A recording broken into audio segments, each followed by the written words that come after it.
Hi, my name is Lauren, and I'm going to be teaching you just a little bit about Procreate.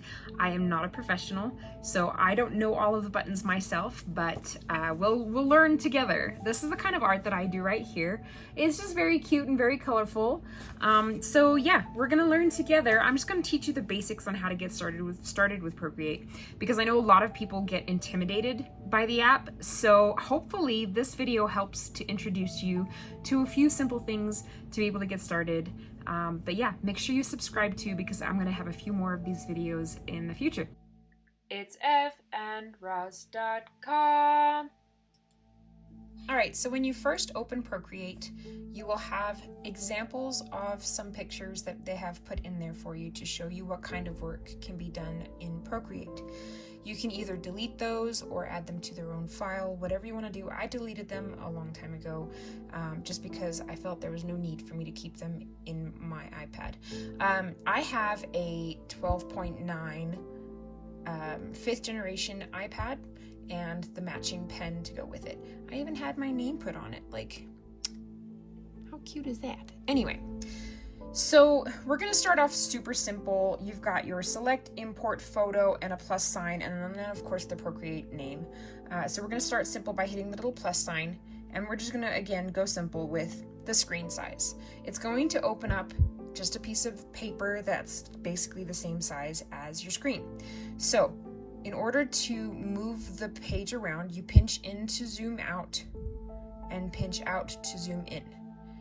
Basically just like any other phone or whatever app. Then we'll look at the top right here. So at the top left, it starts with the word gallery. Then you have a wrench, a magic wand, an S shape, a cursor, a paintbrush, a pointy finger, an eraser, and your layers button. And at the end, you've got your color palette. So it's going to start you off at a blank palette. And of course, the brushes are going to be your standard brushes that come with Procreate. A lot of the time, it's you can go to the inking section. That's usually where they start you off with, like a studio pen, or you can even go to the calligraphy section and just do the monoline. This is the one we're going to be working with today. So it's in the calligraphy section, monoline. The thing about the monoline brush is that no matter how hard you push, it's always going to be the same width from beginning to end. Unlike, say, let's go with the brush pen, where if you start off soft and go harder, it gets fatter. And the color it changes as with your pressure. So we're just going to work with the monoline today so that we can learn some basics. So let's first go over the buttons and what they do. So the wrench button, you've got yourself an add, canvas, share, video, prefs, which is preferences, and a help. Now these ones in the add section are kind of self-explanatory. Insert a file, photo, take a photo, add text, cut, copy canvas, and paste. If you don't know what those are, feel free to ask. Canvas, this one right here it's kind of, these buttons to me are, I don't use these as much. I do use reference. Reference is where you can keep a smaller version, of your canvas up in the top left corner to see like the whole thing. If you're zoomed in this close, but you want to see like how it looks, you can keep a copy of your, see how it goes right there?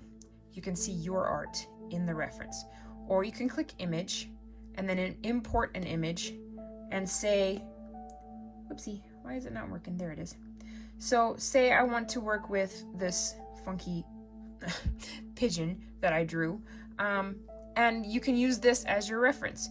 So you can just be like, oh, okay, cool. He's got like eyeballs and, whatever, and just use him as your reference guide.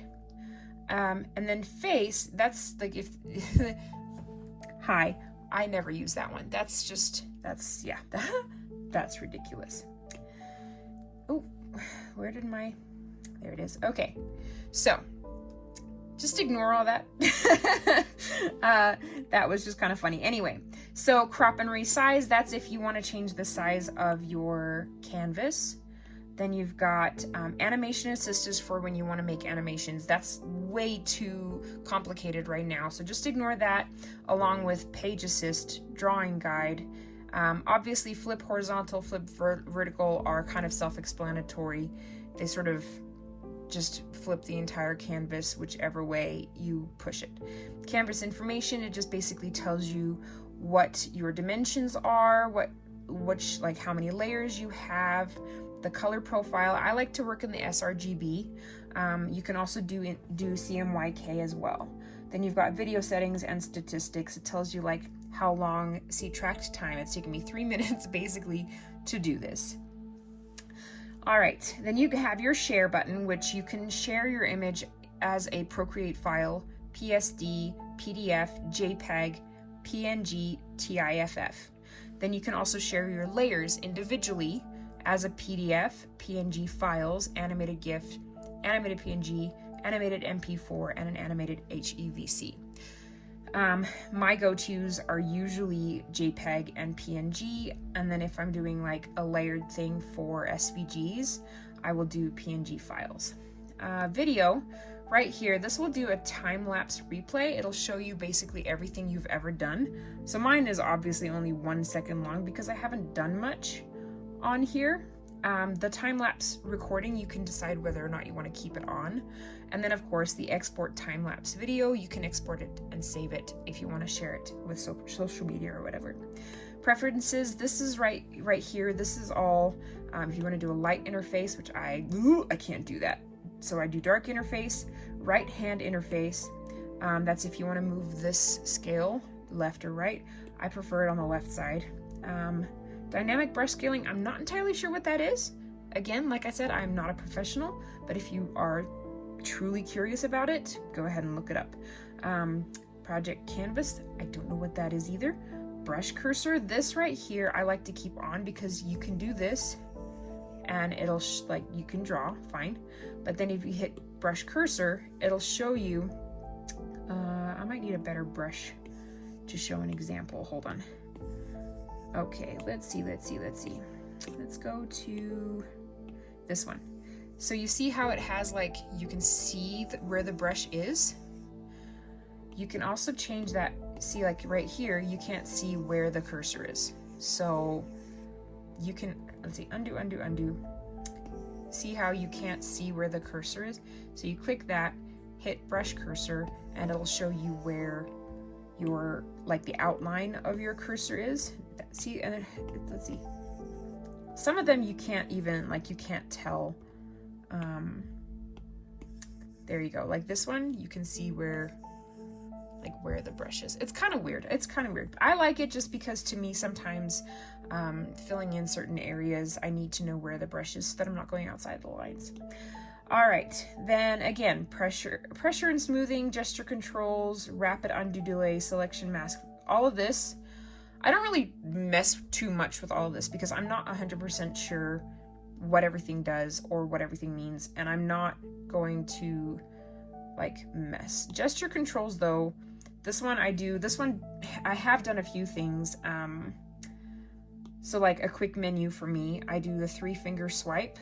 So right there, if I do 3 fingers and I swipe down, it brings up my menu, and I've made this, like I've customized it to myself. So flip horizontally, three fingers, flip vertically, 3 fingers, copy, 3 fingers, paste, etc., etc.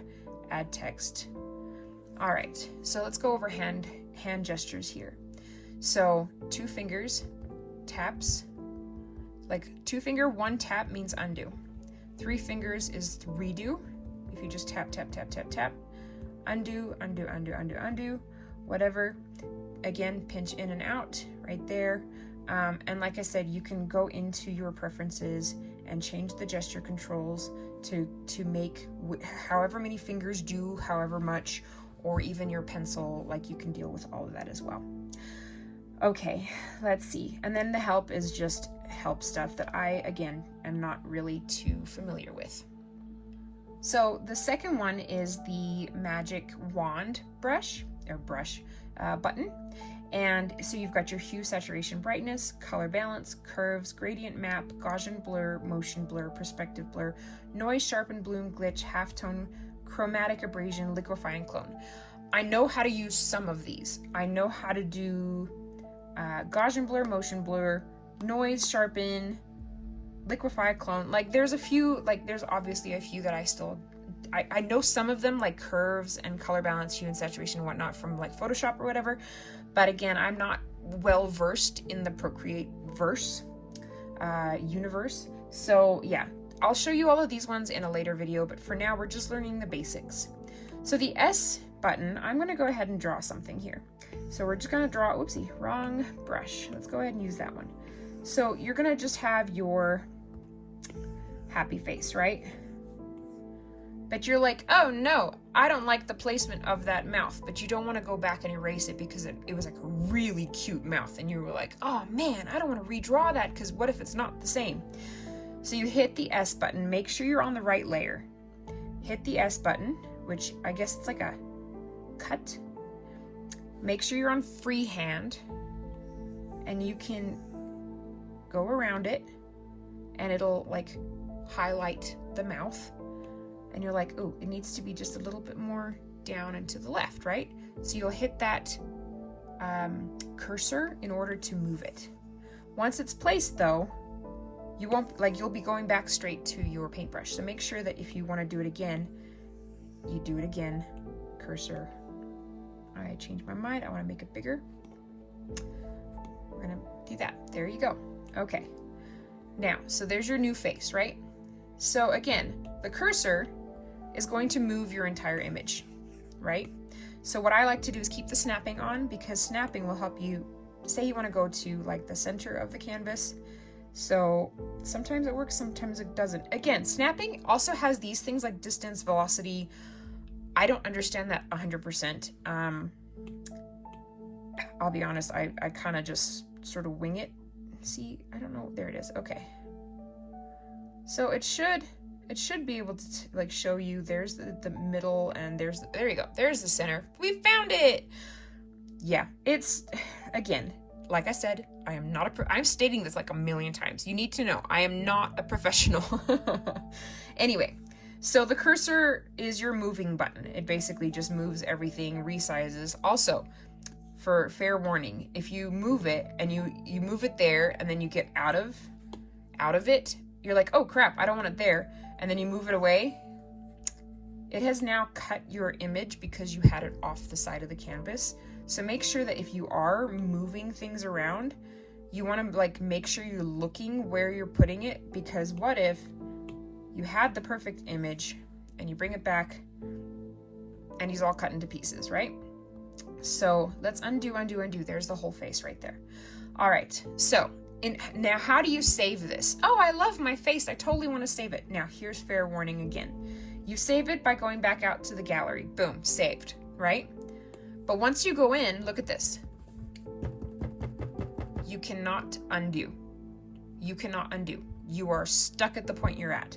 So this is why I definitely recommend working with layers, especially because the more layers you have, the easier it is to edit things. If you find a mistake or want to change a color or want to move something, layers are amazing.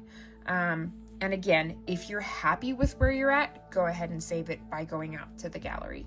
Other than that, yeah, if you end up coming back and you're like, oh man, I don't like what this is, 3 fingers, hold it down and swipe back and forth. It'll erase your entire layer and bring you back to a blank canvas. All right, so again, this is your paintbrush right up here, and you will have a small amount. I have downloaded a lot of brushes, but your Procreate will come with standard brushes built in, included into the program. So you can go through them and find your favorite. So my favorite pens in Procreate that come with Procreate are in the calligraphy section, the monoline brush, and the brush pen sometimes. And then I also like in the inking section, The inking section, my favorite is, where is it? The technical pen. Like, I love this one for some reason. It's just nice and flowy to me. The studio pen is nice as well if you want just a little bit more like dynamic strokes.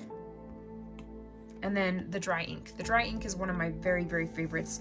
It's pretty much the one that I use for all of my outlining on all of my art. So if you look carefully, like, you can see that is used. I don't know if you can see it. You can see it's used on all of my art as the outline.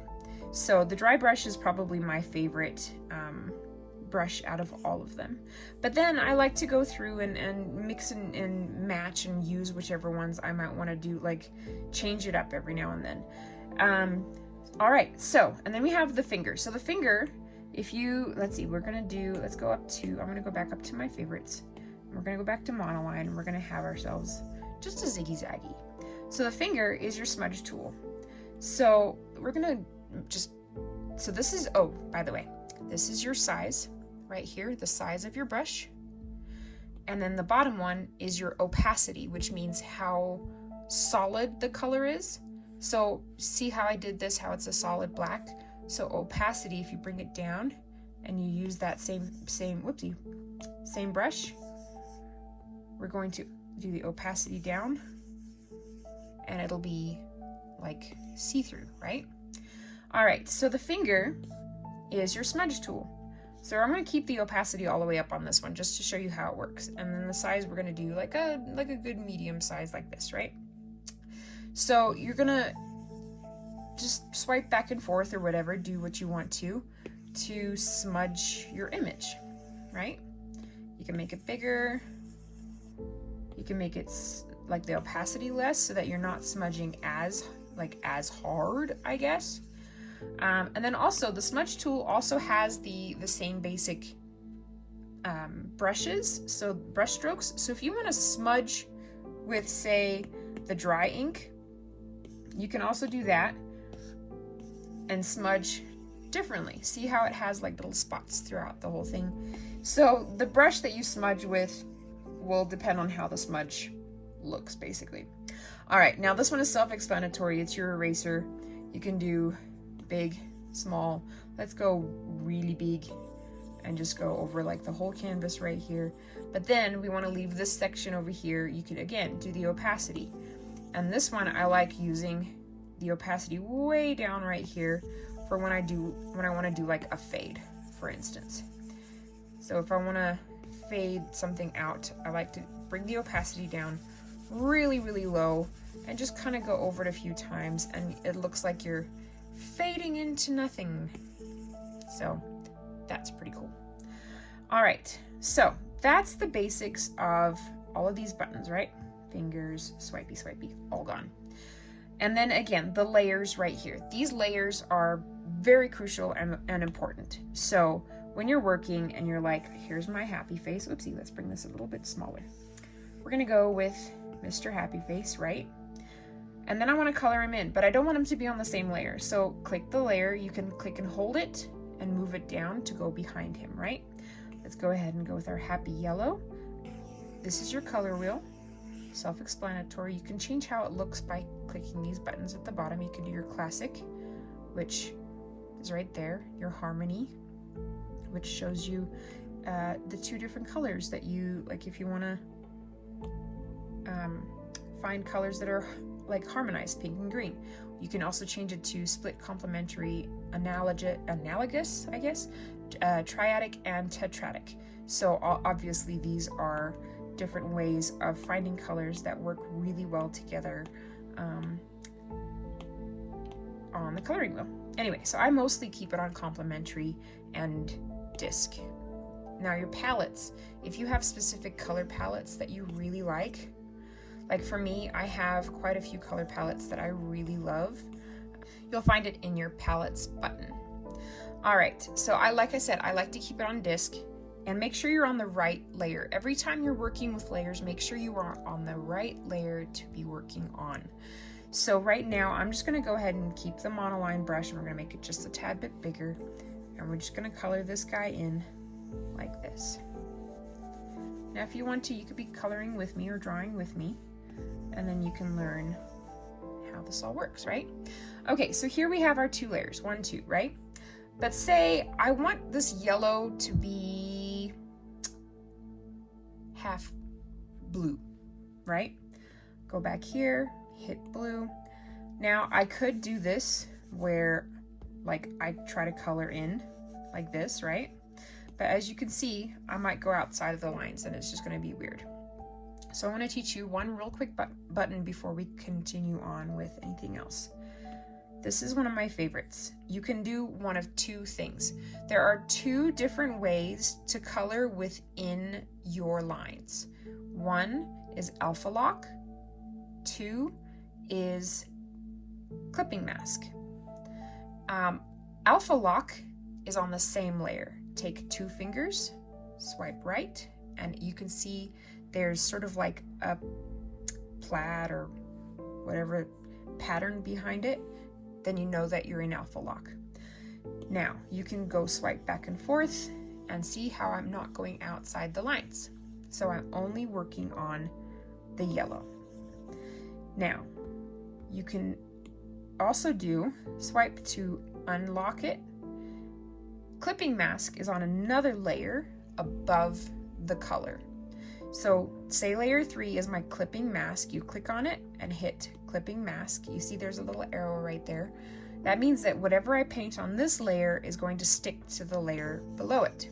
It basically does the same thing as alpha lock, but the way that I prefer clipping mask over alpha lock, because with clipping mask, if I continue making my picture and I love it all the way to the end, but then at the end I decide, oh man, I really don't like that blue, I can come in and either delete the entire layer and just be like, no, see, I prefer it all yellow. Or I can go onto this layer and choose a different color and do that. See? All right, so let's go ahead and draw a picture together. So this is what I have been teaching my son how to draw when it comes to Procreate. He's 10 years old and he's been wanting to learn for a really long time. So I said, okay, we're just gonna learn how, like the basics. We're gonna learn how to make a circle. And this circle is gonna become a sphere, okay? So start with your monoline brush, go to the calligraphy section, or the calligraphy section, hit monoline, and we're gonna go with sort of a smaller brush right over here. Start in the middle and draw your funky circle. And it can look however you want, but if you hold, so if you draw your circle and you're like, oh, that's what it looks like. If you hold the pen in place, it'll snap into a circle for you. But if you can tell, it's not quite a perfect circle. So in order to make it a perfect circle, you draw your circle, wait for it to snap, and then use your other finger and it'll, let me make like a less perfect, like one that you can tell that it's like not perfect. Okay, so sorry if you guys can hear my tummy growling, that's funny. Anyway, so now it's kind of an oval, right? But you're like, no, I want a circle. So you click on it and it makes it a perfect circle. And while you still have your finger pressed, it'll change the size. And make sure you don't ever pick up your pen, because if you do, then you can't redo it, right? So we're making a circle, click to hold it, and you can drag to resize. Okay, so now that you've got your circle, click the pointer at the top, and we're going to move it to the center. So you just find the center with your snapping on by moving it this way, and you'll see a crosshair of yellow lines. Okay, now we're in the middle right here, guys. Okay, so what we can do is you can color in the same section if you want, or not the same section, same layer. So you take whatever color you want to do and you just fill it in, boom, there you go. You've got yourself a circle, right? But then again, like I said, you are on the exact same layer, which means that you can't really do too much with that. So what we're gonna do is undo that. We're gonna go ahead and click another layer and move it below the first layer. Now, an easier way, because what you can do is you can sit here and color the whole thing in, right? Monoline, Let me go back to this one. There it is.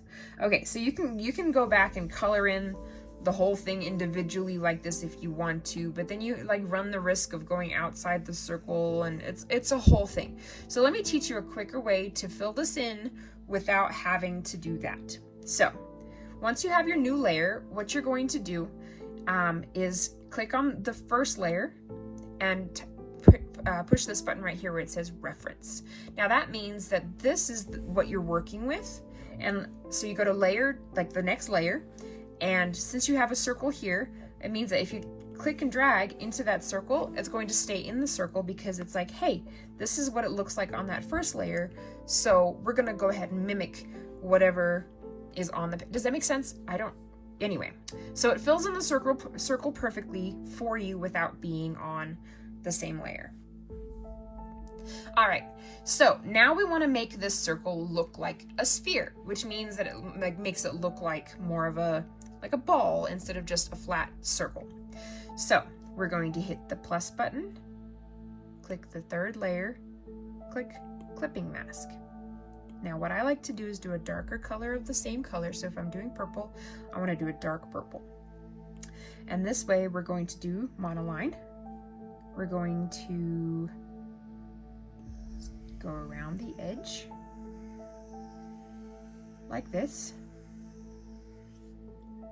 It doesn't have to be a perfect circle because we're about to blur it anyway. Okay, then I also like to do a lighter purple, and I'll put it right about here. I want the light coming from this direction right here. So we're gonna go do that right there. Now, does this look like a sphere? No, it doesn't. So in order to make it look like a sphere, what I'm also gonna do is do one more super dark layer just along the outside, right on this left side right here. Like I said, the light is coming from this direction, so we want to make sure that we're,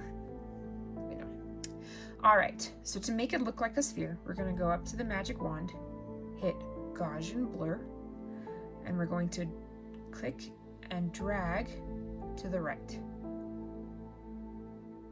Now I like it right about there. See? All right. Now you can do layer or pencil. I usually just don't touch it. I leave it on layer. And then when you like it at this point, if you continue, it's going to be like, oh no, there's a flat circle, or oh, that's not enough. So where did I say? I liked about 25% right there. Now to get out of this without ruining anything, just go ahead and hit the paintbrush a bit again, and boom, you've got yourself a ball, right? Okay, let's zhuzh this up just a little bit more. So say we want to, let's see, add a little bit of fun to it. We're gonna go ahead and click liquefy right here. Now these, you got push, twirl right, twirl left, pinch, expand, crystals, edge, reconstruct, and these are just kind of fun to play with. So we're gonna go ahead and twirl it left. We're gonna go with a larger size, and all you have to do is just hold it down. See? Twirl right.